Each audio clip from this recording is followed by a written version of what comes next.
Make a table of values for the exponential function y is equal to 2 times 1 over 3x. 1 over 3 to the power of x. And use these values for x. So we have our chart, we have those values here for x, and now we need to go ahead and work out what y is equal to for negative 2.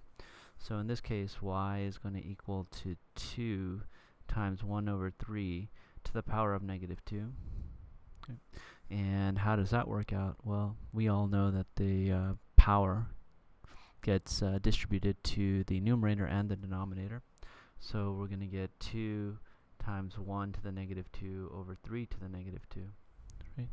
And then we know that to get rid of negative exponents, we move the term from the numerator to the denominator, or the denominator to the numerator. And in this case, we're going to do both. So we'll get 2 to the 3 to the 2 power over 1 to the 2 power. Okay. So then this is going to equal to 2 times 9 over 1, or 2 times 9, and that's going to equal to 18. So in this case, my x and y ordered pair is negative 2, 18.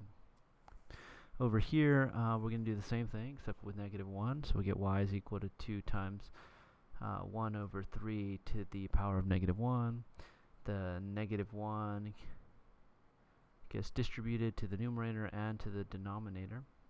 And then we're going to switch places on the numerator and the denominator. So we can get 3 to the 1 over 1 to the 1. And that's going to equal to 6. Right?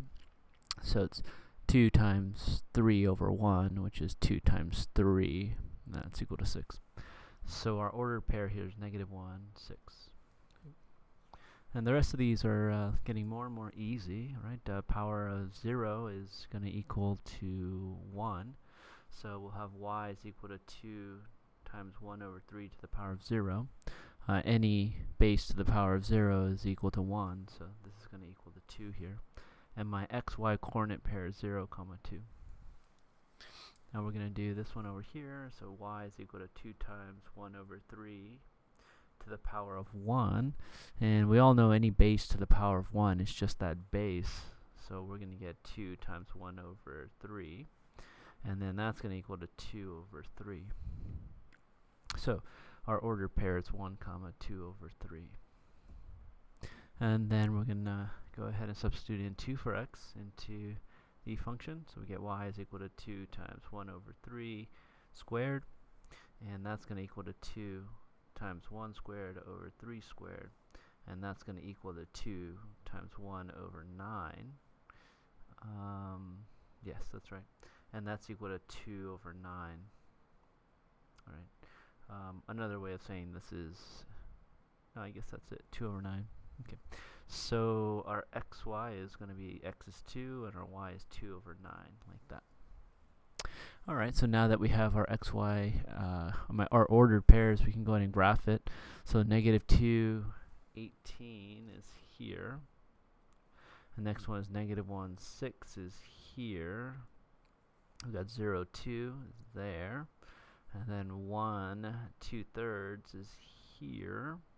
And then 2 and 1/9 is right about there. Right? So if we go ahead and connect all of these, we'll have a curve that looks like this. Right? So we have a exponential decay, right? It starts off at a high y value and it comes down curving to a value approaching 0. So identify the y-intercept. The y-intercept is where this graph crosses the y-axis, and that is right there at 2. Identify the domain. Well, this graph is going to go off this way into negative infinity, and then it's going to go that way into positive infinity. So the domain here is all real numbers. And then finally identify the range. Remember, the range is the y-axis. And so this graph is going to go infinity, right? Go up to infinity on the y, positive infinity. And then it comes down and it approaches 0 but never touches 0, never touches this line there. So we're going to say all real numbers greater than 0 on the range.